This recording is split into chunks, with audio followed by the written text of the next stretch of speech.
ఇబ్రహీంపట్నం మండలంలోని కేంద్రంలో అన్నిటాల తెలంగాణ ప్రజల ఉద్యమ ఆకాంక్షలు నెరవేర్చడమే తెలంగాణ జనసమితి లక్ష్యమని తెలంగాణ జనసమితి కోరుట్ల నియోజకవర్గ ఇన్ఛార్జ్ టీజేఎస్ రైతు విభాగ రాష్ట్ర అధ్యక్షులు కంతి మోహన్ రెడ్డి అన్నారు. తెలంగాణ రాష్ట్రం ఏర్పడాలనే స్వంత రాష్ట్రంలో ఆత్మాభిమానంతో మన ఉద్యోగాలు మనకు, మన నిధులు మనకు, మన నీళ్లు మనకు అనే ఆకాంక్షలతో తెలంగాణ ప్రజలు అందరూ కుల మత తేడాలకు అతీతంగా పోరాటం చేసి రాష్ట్రం సాధిస్తే కేవలం ఒక కుటుంబ పాలన, నియంత పాలన సాగుతుంటే తెలంగాణ ప్రజల ఆకాంక్షలు నెరవేర్చడం కోదండరాం నాయకత్వంలో నియంత పాలన, కుటుంబ పాలనను అంతం చేసి అమరుల ఆశయ సాధన కోసం తెలంగాణ జనసమితి పార్టీ ఏర్పడి నేటికి 4 సంవత్సరములు గడిచిందని అన్నారు. తెలంగాణ జనసమితి పార్టీ 5వ ఆవిర్భావ దినోత్సవం జరుపుకొని తెలంగాణ జనసమితి పార్టీ గ్రామ శాఖ అధ్యక్షుడు ఏషాల గంగారెడ్డి జెండా ఎగురవేశారు. తెలంగాణ రాష్ట్రం ఏర్పడిన తర్వాత ఉద్యమ ఆకాంక్షలు నెరవేర్చాలనే ఉద్దేశంతో ప్రతి ఒక్క తెలంగాణ ఇంకా కేసీఆర్ మద్దతు తెలిపి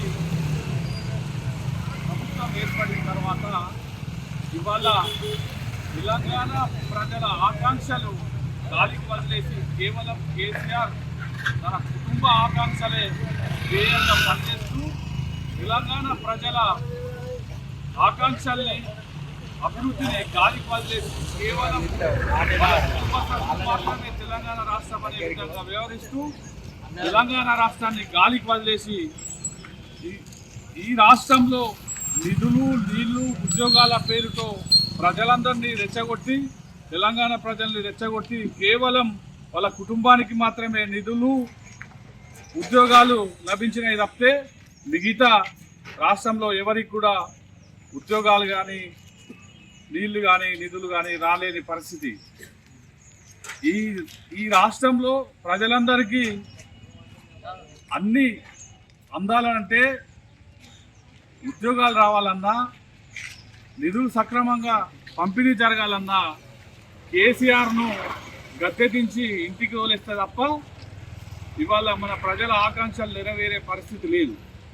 అందుకే రాబోయే ఎన్నికల్లో కేసీఆర్ను, కేసీఆర్ కుటుంబ పాలనను, కేసీఆర్ కుటుంబ అవినీతిని అంతం చేయాలని చెప్పేసి తెలంగాణ జనసమితి ఆవిర్భావం సందర్భంగా పిలుపునిస్తున్నాం. అలాగే తెలంగాణ ప్రజల ఆకాంక్షలు నెరవేర్చనందున తెలంగాణ జనసమితి ఏర్పడింది. తెలంగాణ ప్రజల ఆకాంక్షల కోసం మాత్రమే ప్రొఫెసర్ కోదండరాం సార్ నాయకత్వంలో తెలంగాణ జనసమితి పార్టీ పనిచేస్తారని చెప్పేసి ఈ సందర్భంగా ప్రజలందరికీ తెలియజేస్తున్నాం.